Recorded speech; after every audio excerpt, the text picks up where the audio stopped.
بسم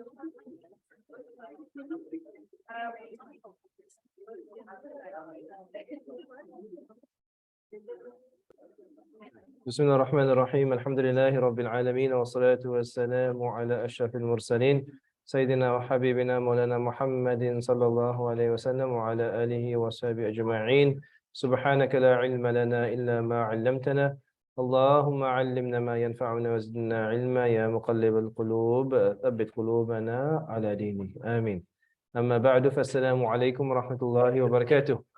Alaikum salam wa rahmatullahi wa barakatuh. Alhamdulillah, all praise and thanks be to Allah Ta'ala. Salutations upon our beloved Messenger Sayyidina Muhammadin sallallahu alayhi wa sallam. Inshallah, we're going to start Surah Shams today. I don't think we covered Surah Shams before. I don't see Nuran. Yes, Nuran. Eh? Oh, yeah, mashallah. Nuran, I think she's an older student here. So I must check with her what we covered so far. Do you have notes in this Surah Shams? Just check inshallah.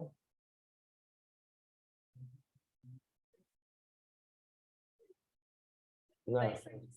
I think you did from Duha down. From Duha down. So inshallah we do Shams and Layl and then we have to move out to the Juz inshallah. Okay. Surah Shams. We'll see another time we'll do it inshallah. No. Okay, so Surah Shams is as most of the surahs in Juz Amma, it is a Makki surah. It's a Makki surah, and we know about the Makkan themes. So it begins, A'udhu billahi minash shaitanir rajeem, Bismillahir Rahmanir Rahim, Wash-shamsi wa-duhaha. How do you translate Wash-shamsi? It's an oath. It means, I, Allah, I take an oath, Wash-shamsi, by the sun. By the sun. Wa-duhaha. And duhaha. So there's two words here, duha and ha. And what's duha time? When is duha time? Duha time is when you can make salatul duha. So when you can make salatul duha, mashallah, because you're learning fiqh now, on the Babu Salah already. Maybe at the end you do Babu, you do salatul duha. So when you make duha salah,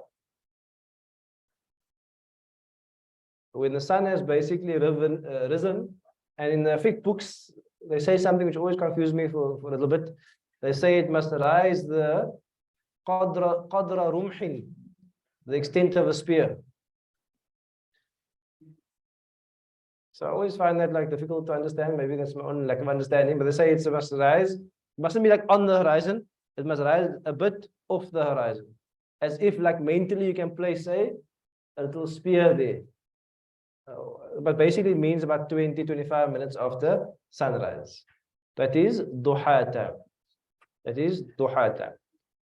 So duha time is considered to be, let's call it like the productive time of the day. Why? Because now after Fajr now you go out to work and it's a busy, productive time of the day, and the sun is bright, but it's not too hot at the time of duha. So Allah begins, Wash-shamsi, I, Allah, I take an oath by the sun, and that second wa can also be a waw qasam. Meaning what? And I, Allah, I take an oath by the duha of it. What does the ha go back to? The sun. The duha time of the sun.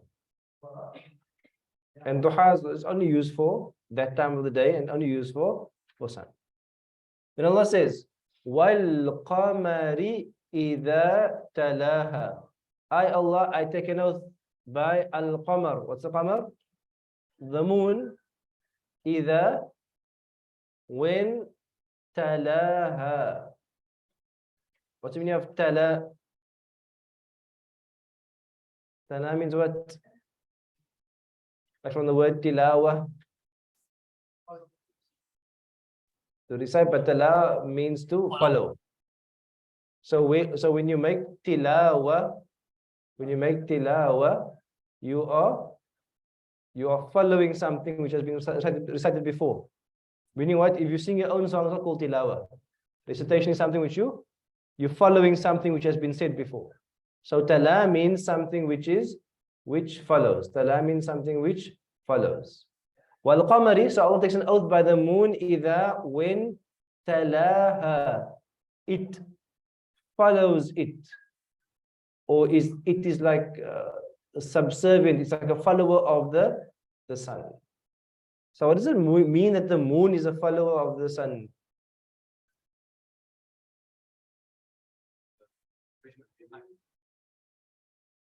Okay, could be like in the general sense, meaning what?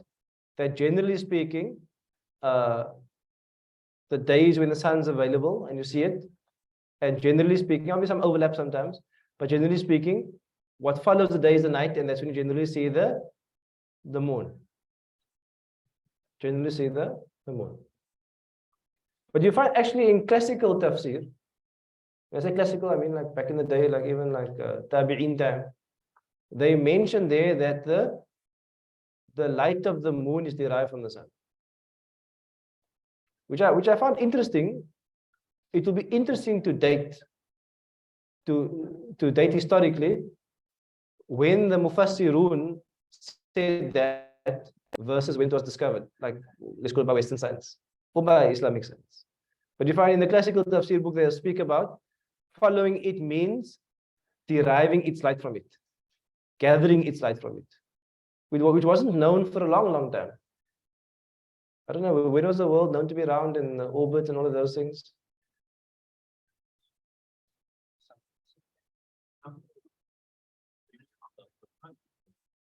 No, I'm saying when was it discovered scientifically? It'll be interesting. It was very recently.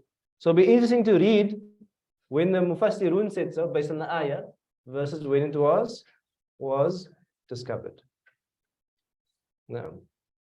So al-qamari can mean what? Idha talaha, when it follows in terms of it alternates, meaning what? Sun time in the day, and then at night it's going to be moon time. And I think also, but I'm not too sure about astronomy. One thing we don't know very well is astronomy. I think there's a part of the month where the moon follows the course of the sun, but I'm not too sure about it. And I'm saying from our perspective, when you see it, like the direction moving, but I'm not too sure about it. Anyway, but the idea is that the light of the moon is following or derived from the light of the sun. When? Yeah, Western Wikipedia says that Da Vinci explained it in the 16th century.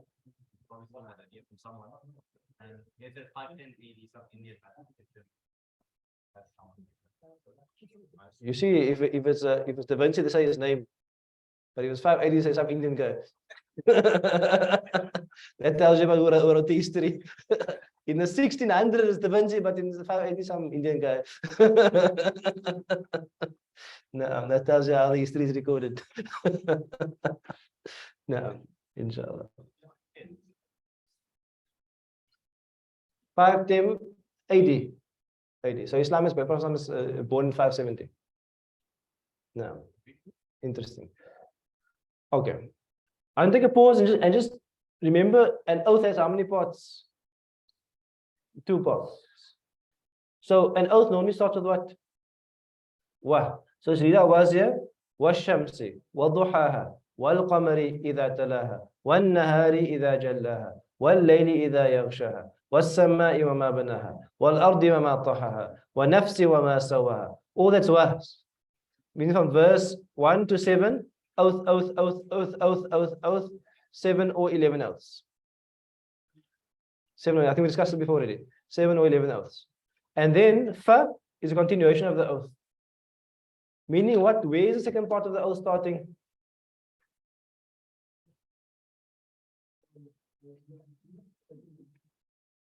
It's continuation, so it's going to be from 9. قَدْ أَفْلَحَ مَنْ زَكَّاهَا. قَدْ أَفْلَحَ مَنْ زَكَّاهَا. Okay. So meaning what? Just to take a step back, when you have an oath, you have 2 parts. You have an oath, you take an oath by something for something. Wallahi, I did my homework. I take an oath by Allah for something. Ya Allah is taking an oath by 11 things for one thing. What's the 11 things? sun, moon, night, day, earth, sky, and so on. What's the one thing Allah wants to take an oath for? The nafs. The nafs of the human being. We'll come to it inshallah, but Allah is making a statement about the nafs of the human being. So when we are reading the oaths, we have to keep in mind that there must be a relationship between what Allah is taking an oath by and what Allah is taking an oath for. There must be a relationship between the two. So if Allah is taking an oath for the nafs, saying that the nafs knows about good and the nafs knows about evil, and the one who purifies the nafs is successful, and the one that corrupts the nafs has lost. That's the conclusion of the oath. Then there must be a relationship between what Allah is taking an oath by. Are you with me? That relationship is important to establish. So what's the relationship between Shams and Qamar and the nafs?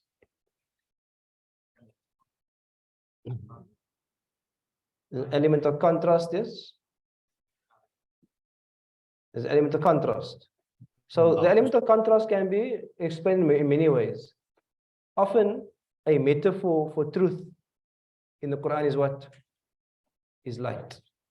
A metaphor for truth is light. And so Allah says, وَالشَّمْسِ وَضُحَاهَا. It is like the light of truth and the rising sun. Because duha is at the rising time. Like when truth is basically manifest and truth is apparent. And when Allah speaks about وَالْقَمَرِ إِذَا تَلَاهَا, when does the qamar generally appear? General light. In time of darkness. But in the time of darkness, what is illuminated?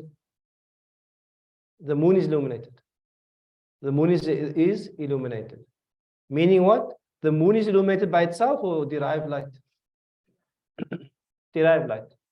Meaning what? That even in the times of darkness, there are those believers whose hearts are illuminated.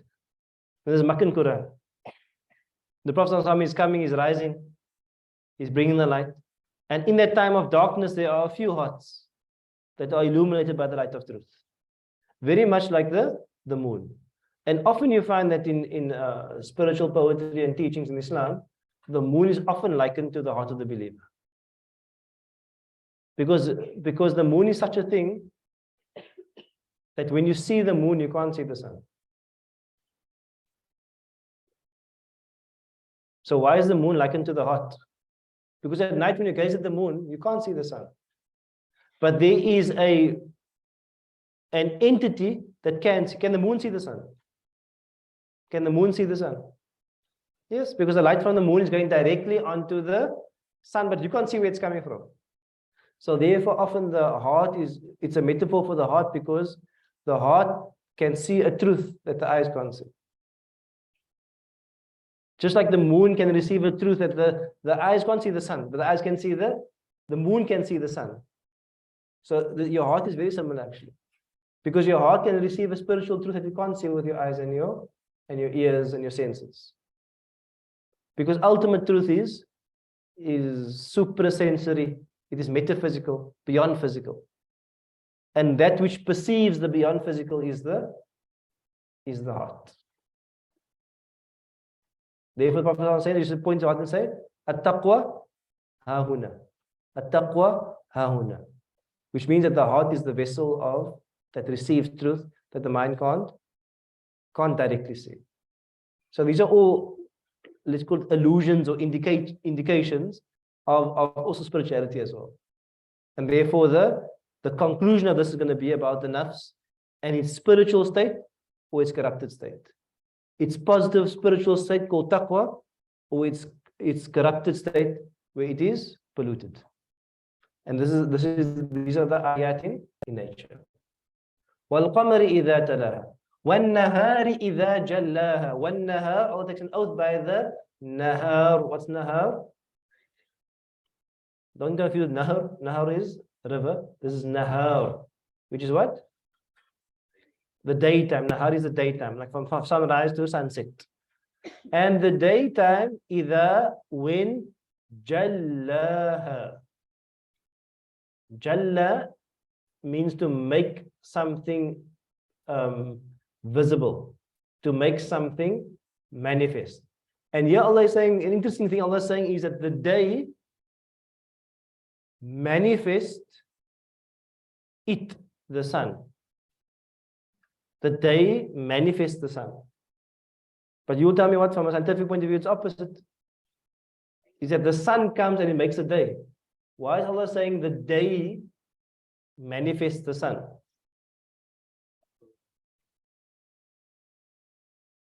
Because this is a form of metaphorical speech.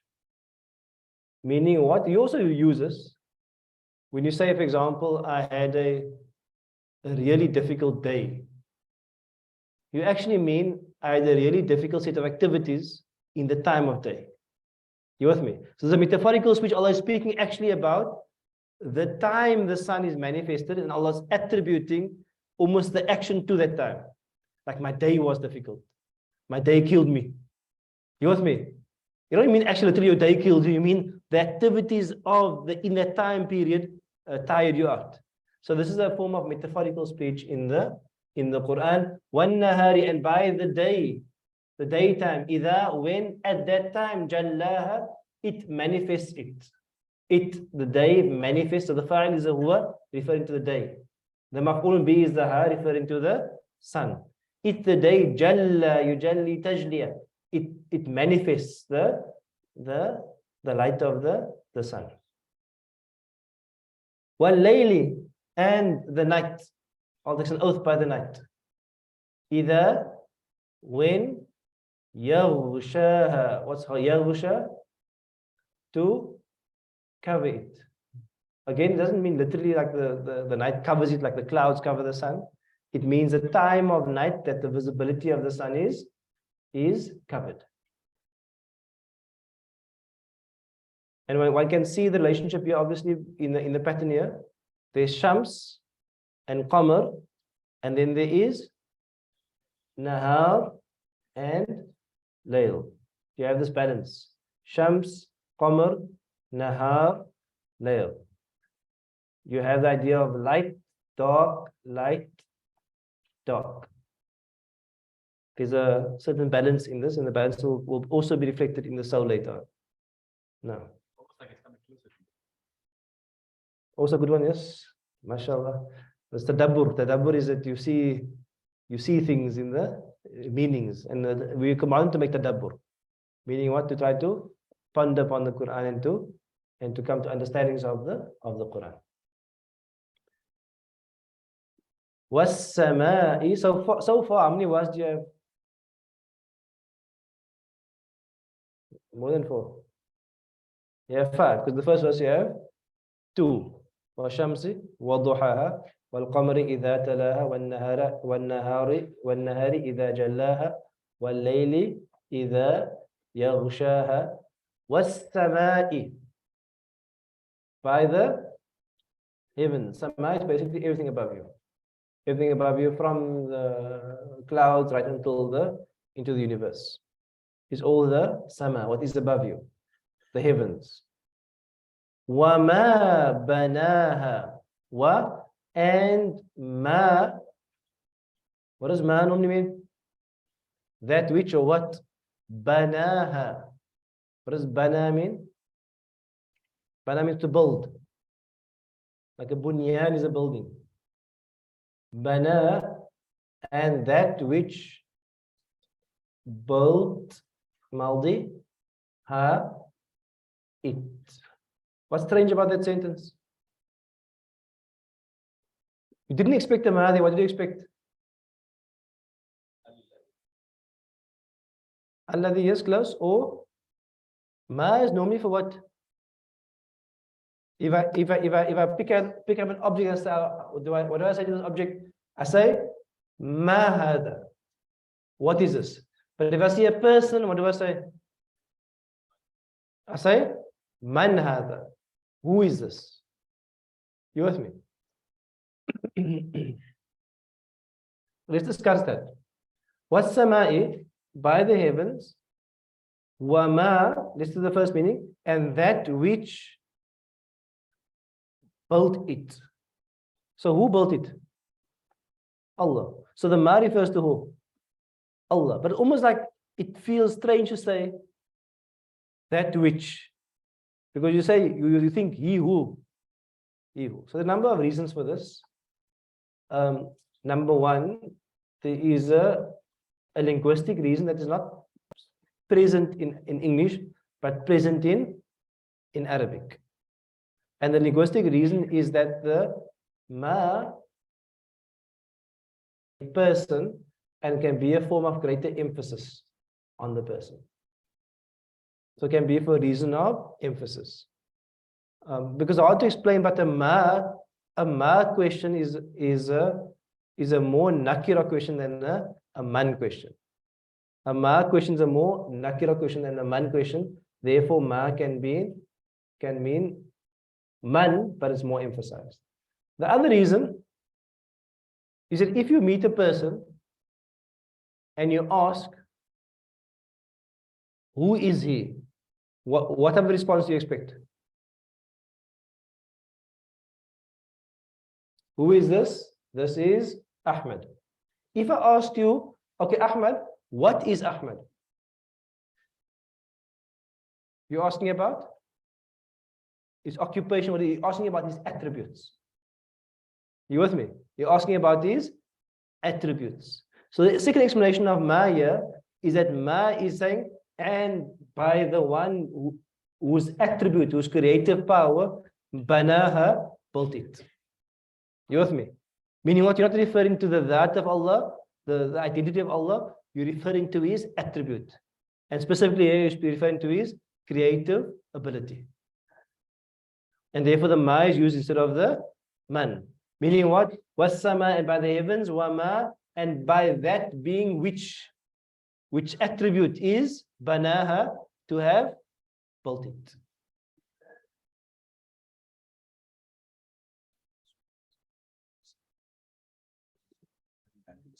Banaha, going back to the sama. Third one, you watch from the first two so far.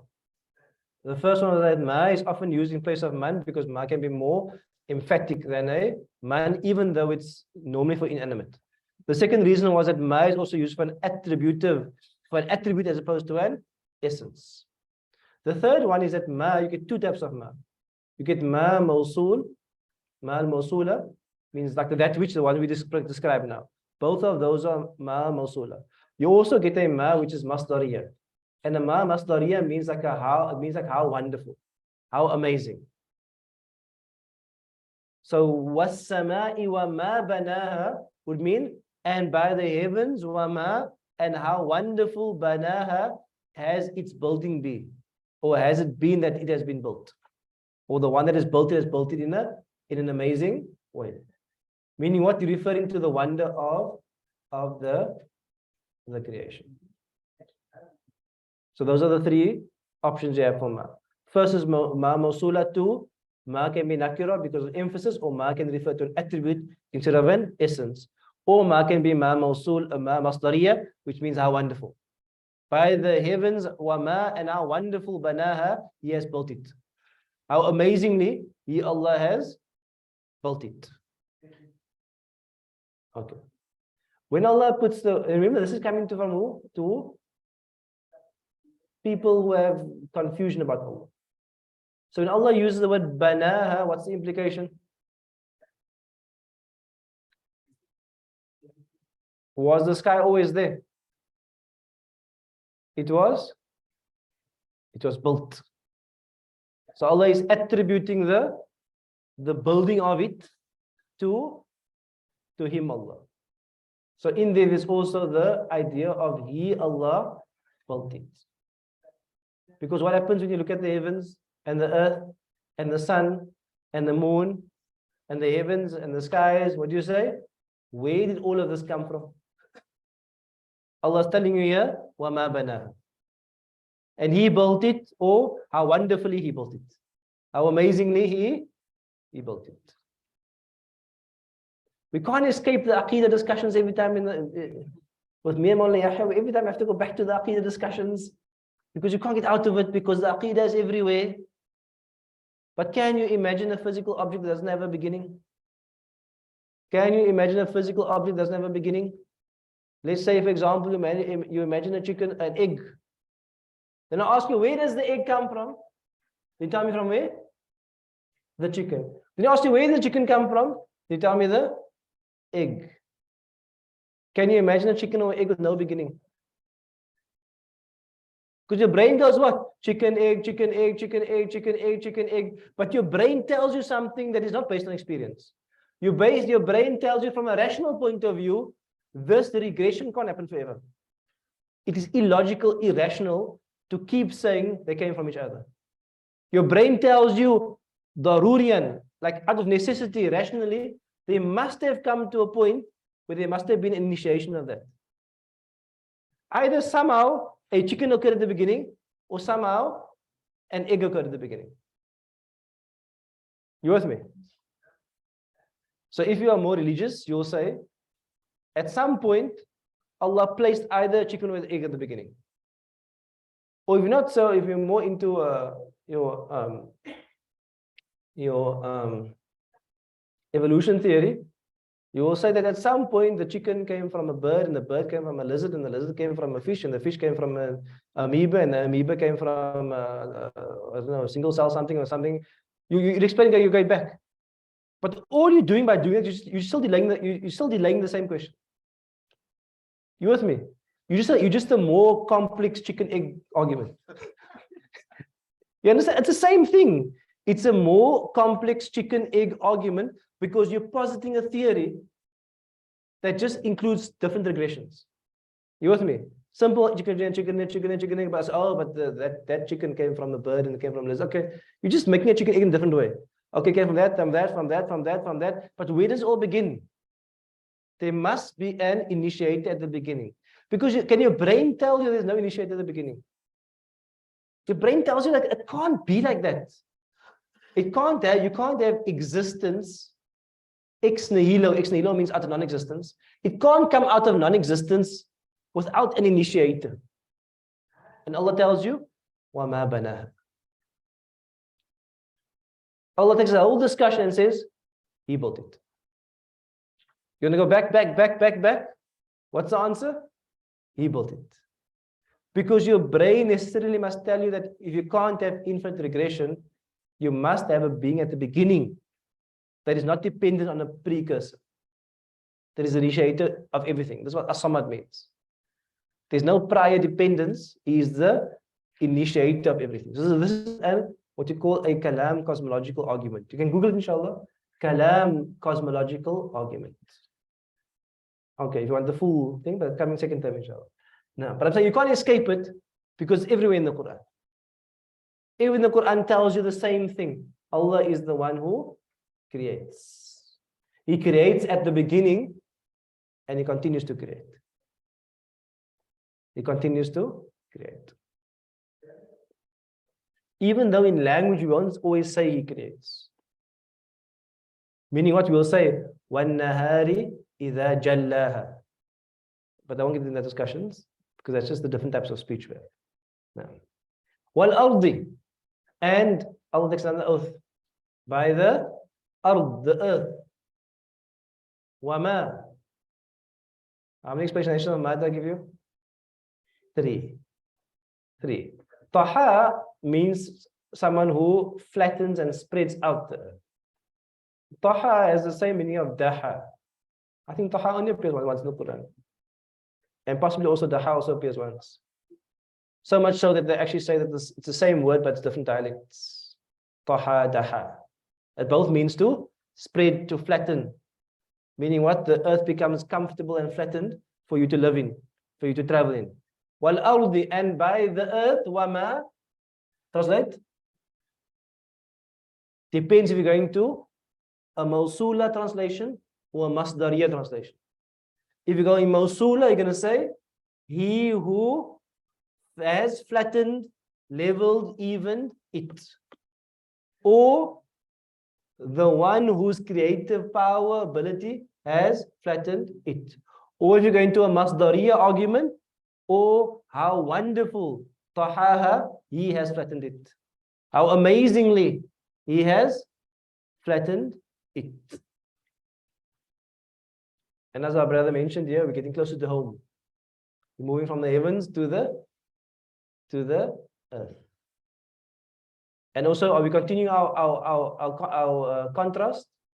We mentioned sun, moon, then day, night, then heavens, earth. I also find, and this is Bishnu, give us the insights. Now, I think it's so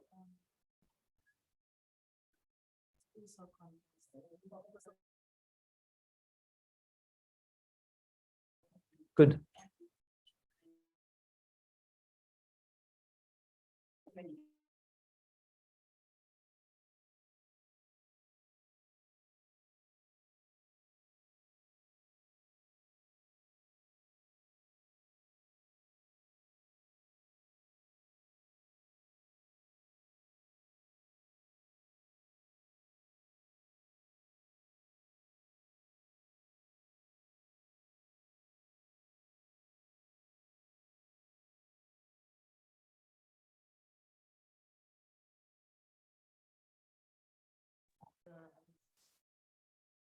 Students back. Online students, I think you are back, alhamdulillah. You almost missed something beautiful, but I kept it for you. One of our sisters in class mentioned that idea of contrast is what? Is in Shams, we have a contrast to moon. And in the day, we have a contrast to night. But in the day also, there is a contrast of Jalla, which means to make something manifest, and Yaghsha, to make something hidden. And then in Sama, we have contrast, heavens with Ard. But after Sama comes what? Bana, which means to build something up. And Taha means to flatten something. Isn't that beautiful? Beautiful. Also, I notice in the verse is that from a perspective, these are all ayat of Allah. But from a perspective in the pair, almost like the first one is always elevated and the second one is not elevated. Meaning what the first one's about light, washamsi wa duhaha, and qamar is actually about darkness because nighttime. Then about light, wan nahari idha jallaha, and darkness, wal layli idha yaghshaha. Then about elevation, was samai, and being built, constructed, and about lowness. Because ard actually is a low place. Wal ardi wa ma tahaha. And also, remember, we're speaking about the soul. It ties into the soul, the states of the soul. The illuminated soul and the soul of the night, and the manifested soul that has truth, and the soul where the truth has been covered, and the elevated soul that has been built, and the soul that has been flattened. So there's different ways of looking at the ayat, and they're all very, very profound, very beautiful. And in the ayat, you find like ideas of like psychology, you find ideas also of science, you find ideas of philosophy, of aqidah. Like in all of these things, depending on what lens you look at it, you see a lot in the Quran. Now, then Allah says, وَنَفْسٍ وَمَا سَوَّاهَا. What's next? Nafs. Nafs can mean like the lower self of someone, or nafs can just also mean the self of someone, like the being of someone. But what's different about this object versus the rest?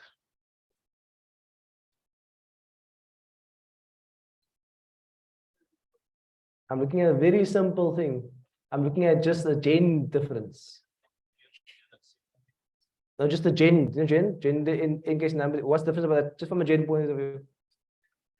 It's nakira. And all the others were ma'arifa. So the key to the pattern you would have expected one nafsi. It's not one nafsi, it's wa nafsin. No al. Why?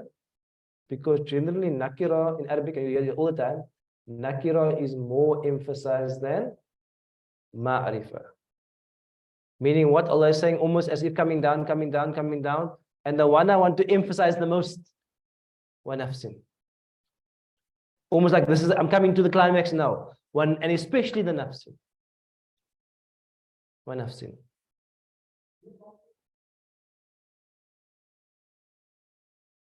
Wa nafsin, and the nafs, the self. Some people say the soul, the self. Wa ma sawwaha, wama, same conclusion. And by the one who sawwa, what's taswiyah? Sawwa, yusawwi, taswiyah on the second bab. Second is what's the quality of the second bab? One of the qualities?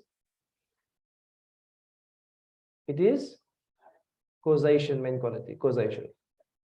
So sawwa means to cause things to become even, cause things to become balanced, cause things to become in proportion.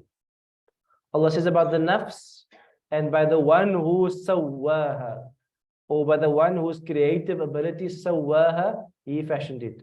Or how wonderfully sawwaha, he has balanced it. So the self is a battleground. The self is a battleground.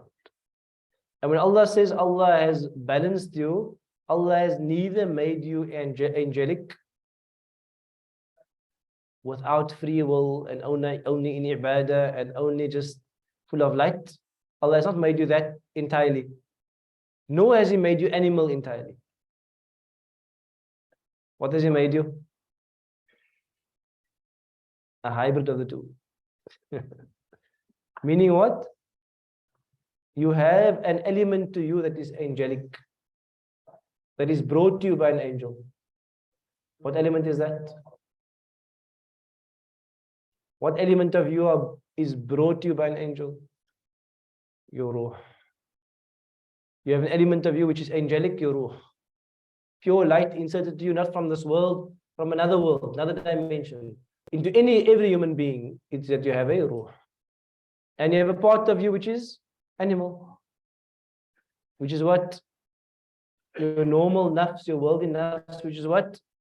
Your ability, your desire to make yourself survive.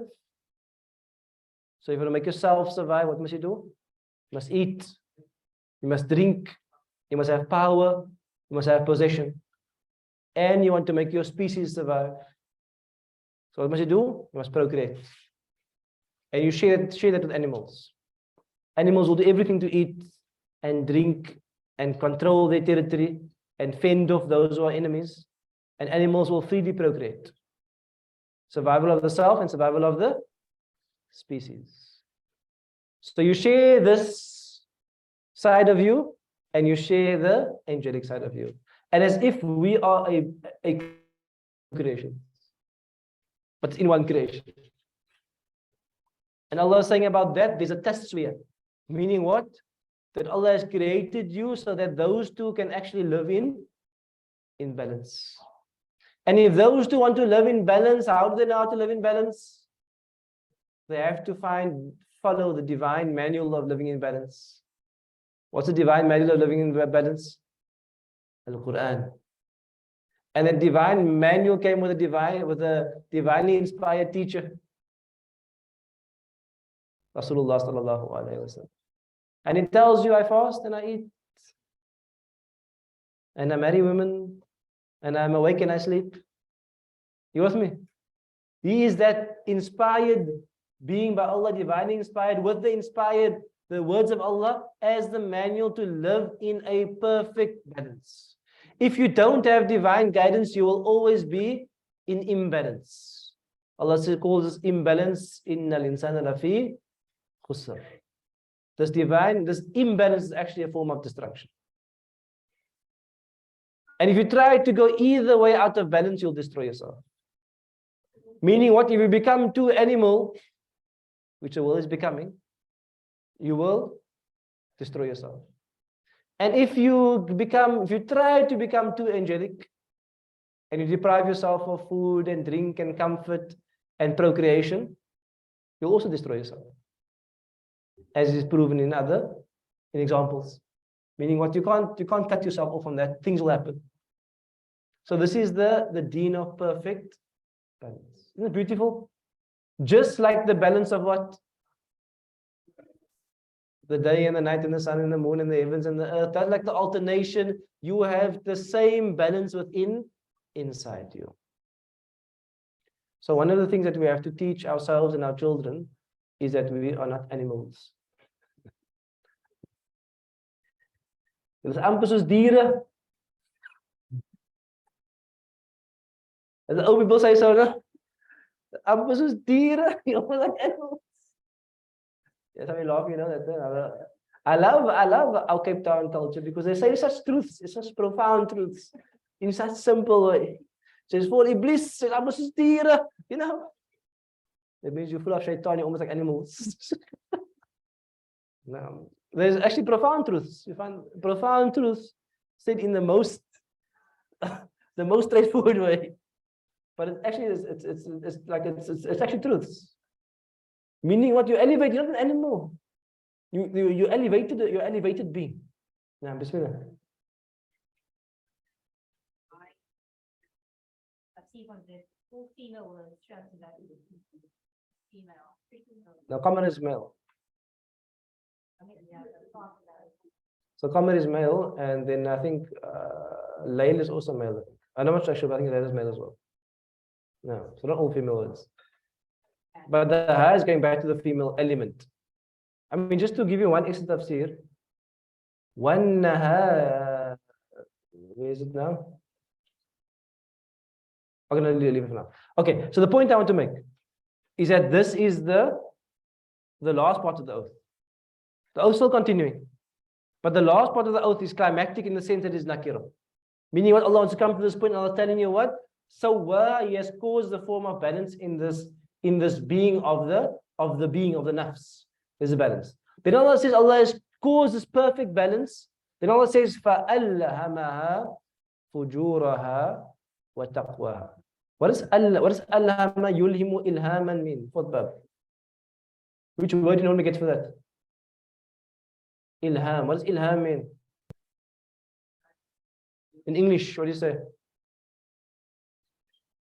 Illuminated, but inspiration. When someone says, I was inspired by something, what does it mean? Does inspired mean that you read something and now you're repeating it? No. Because you say, I learned something. You read something, you say, I learned something. So when you say, I'm inspired, what do you mean when you say, I'm inspired?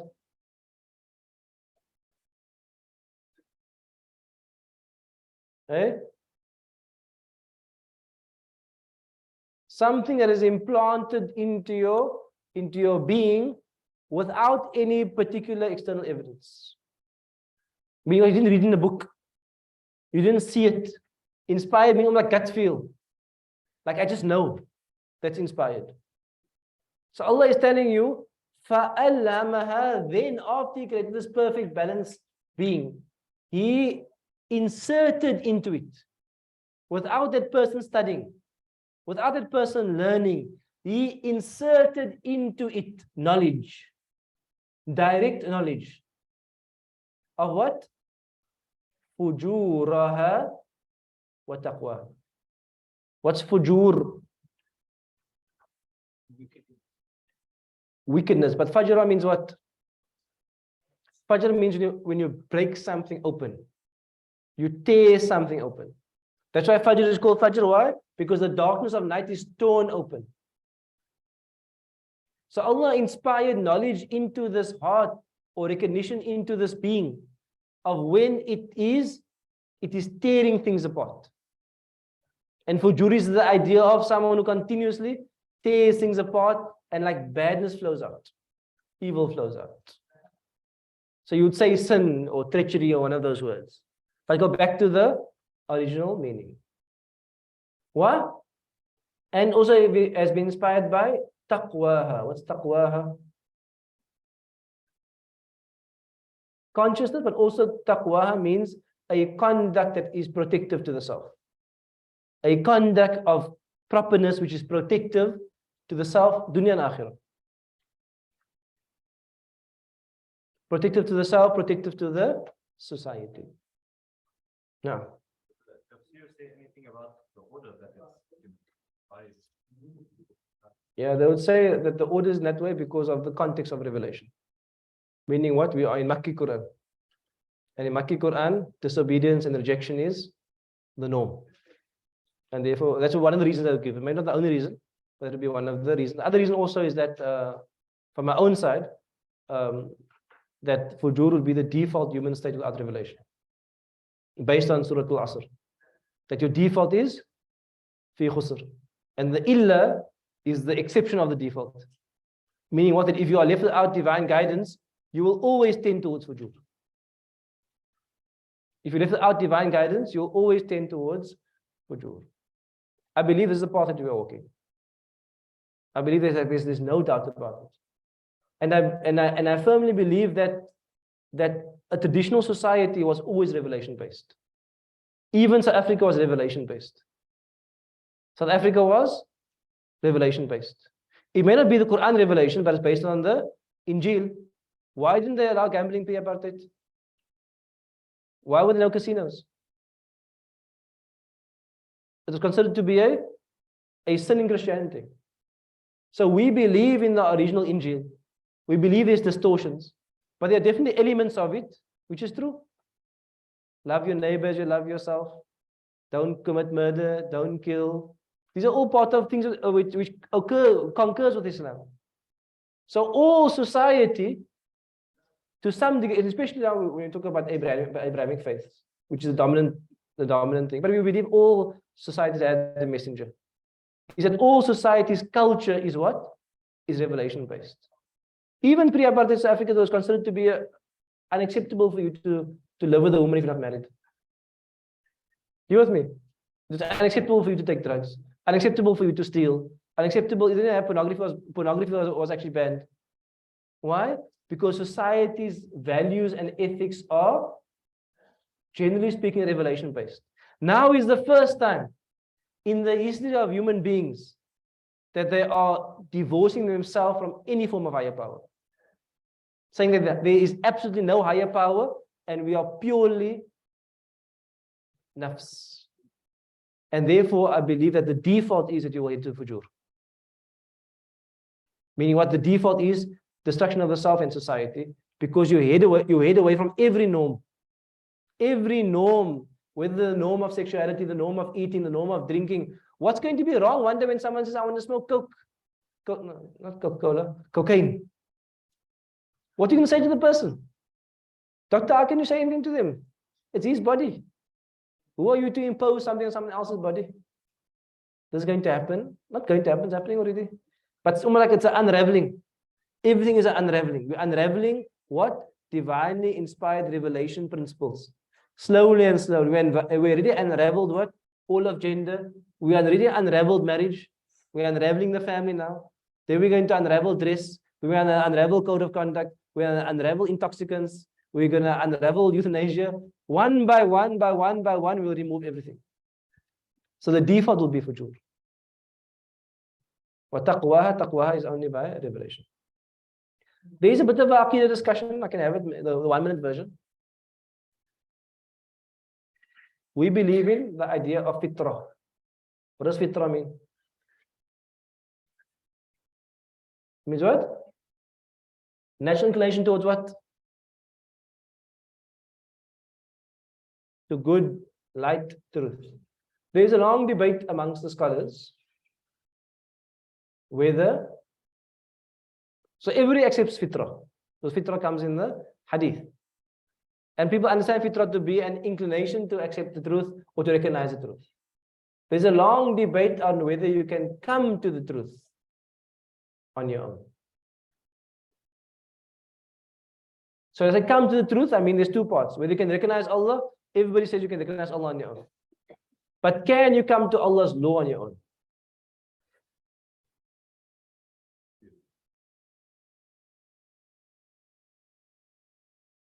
Tough question. Meaning what? The fact that you don't murder or steal or kill, is it because it's some sort of universal good implanted in us, or because the revelation says so? It's a deep question. Mean like, is good and evil something which is intrinsically within the human condition, or is good and evil only by revelation?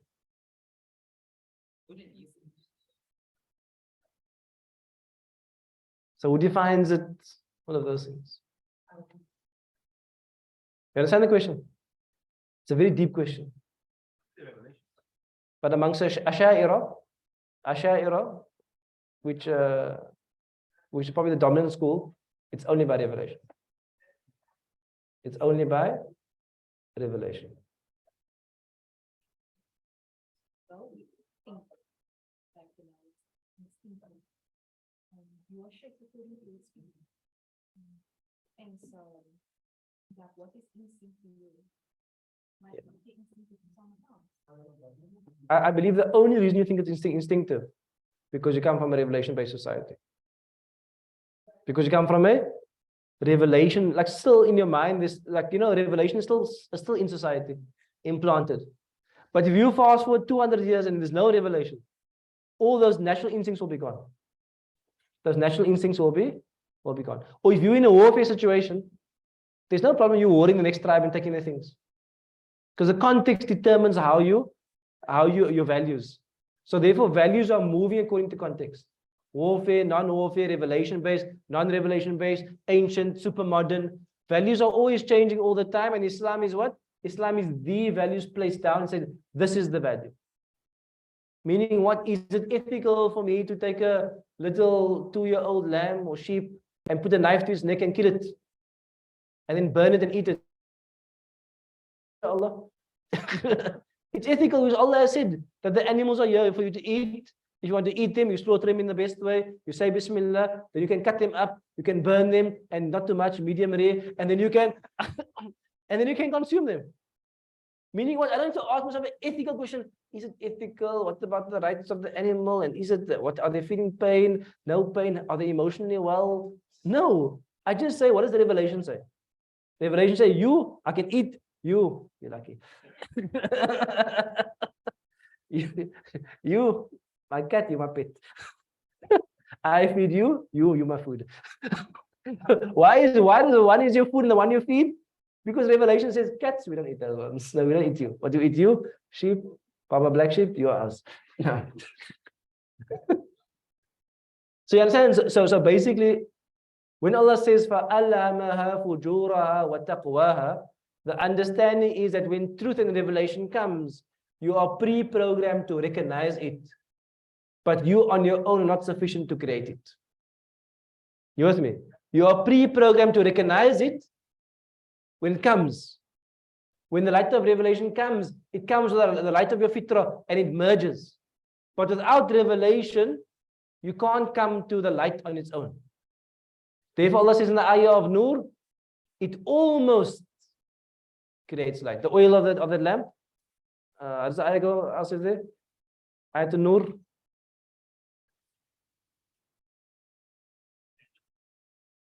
No, before that. About the oil.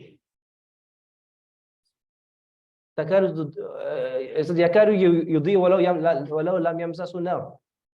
of the ayah goes that, like, in other words, the oil is so pure, it almost causes light, even though no fire has touched it. Meaning, oil on its own normally needs fire to light it, which is the fire of revelation. Allah is saying the oil of your fitrah is so pure, it what? Almost. It almost is a light on its own, but not. It must have revelation. And then it basically creates light. وَهَذَا نُورٌ عَلَى نُورٌ. This is nur upon nur. فَأَلْهَمَهَا فُجُورَهَا وَتَقْوَاهَا. And we still didn't come to the oath. Why? What do you mean? That is all the one part of the oath. The oath ends with, or the oath, the subject of the oath, the object of the oath is قَدْ أَفْلَحَ مَنْ زَكَّاهَا وَقَدْ خَابَ مَنْ دَسَّاهَا. Certainly أفلح. What's أفلح? You know what you call a farmer? A fallah. Why you call a farmer fallah? Because fallah means to harvest. What does harvest mean? What does harvest mean? Harvest is when you reap the rewards of your hard work. You planted the crops, you looked after it, you watered it, you kept away the pests, the insects. Fallah is that there you go and you say, give me my produce. You take the produce. Aflaha is it. Aflaha is the idea of success after work. Allah says, Qad aflaha. Allah doesn't say, Qad yuflihu. Allah says, qad aflaha. Why? Maldi. It's certain. It's certain, as if you have already gotten your reward. Has already succeeded. Has already reaped the reward. Has already come to success. Man, the person that zakkaha, zakka, yuzakki, tazkiyah, means what? To purify it. To cleanse it. You're going back to the nafs. You're going back to your being. Meaning what? That you have to keep your being pure. How do you keep your being pure? You keep the gateways to your being pure. You keep the company of your being pure. You keep the inspiration of your being pure. This part here, قَدْ أَفْلَحَ مَنْ زَكَّاهَا, a big part of it is also part of tasawwuf or Sufism. Meaning what? Sometimes you get someone who does all the fiqh, all the arkan and shurut, but they still have spiritual problems. Then they can't go to the guy of fiqh. And then they go to the guy of aqidah, says, no, I believe. Go to the guy of aqidah. They go to the guy of tasawwuf, tazkiyah, and they have a different look. Like almost like Sufism in a sense is almost like a bit like Islamic psychology. When I say Islamic psychology, I mean it's knowledge of the self. Knowledge, like deep knowledge of the self. Whereas aqidah is knowledge of the truth and fiqh is knowledge of your actions. The tasawwuf will be the knowledge of the self, and therefore one should read books like Ibn Haddad and Khazali, because they were unique masters, because they mastered all three. 3-in-1 masters. No. وَقَدْ خَابَ مَنْ دَسَّى. We carry on next week, inshallah ta'ala.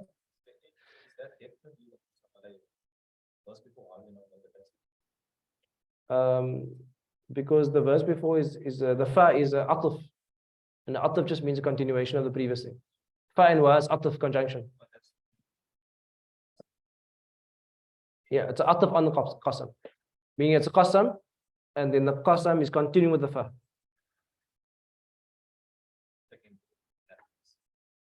No, it's just the extension of the qasam. Meaning what? He did two things. He fashioned it and then he inspired it. Fashioned, then, in other words, it's not the muqsam bihiyat. It's the oath, it's the nafs, which he made even, then inspired. But then the muqsam alayhi is going to be qad aflaha. I mean, the muqsam alayhi is qad aflaha man zakka. We continue not next week. Next week, inshallah, is sisters, your year. The venue change the year, inshallah, is a lovely event with Zahra, Mizan, and Kutri all combined. All the ladies, mashallah, very emotional and moving, and bring your tissues, beautiful dhikr and talks, and you all have a nice cry together. You'll have like, that collective feelings of mashallah, Allah reward you for your good hearts. But for us men, our hearts take more to get moved. They just come together, start crying automatically. No, so good to see you. So much noor, inshallah. So do come down, out on these gatherings. Brothers, we are camping next week. I advise you, the camp is a beautiful way to prepare for Ramadan. Beautiful spiritual injection. I go to the camp for my own preparation. Don't miss out. Cancel if you have. Cancel your flights, cancel engagement, cancel the nikah, cancel the birthdays, cancel everything and come to the camp. You will not regret it. These moments sometimes can change your life. May Allah bless and protect. Wassalamu alaikum wa rahmatullahi wa barakatuh.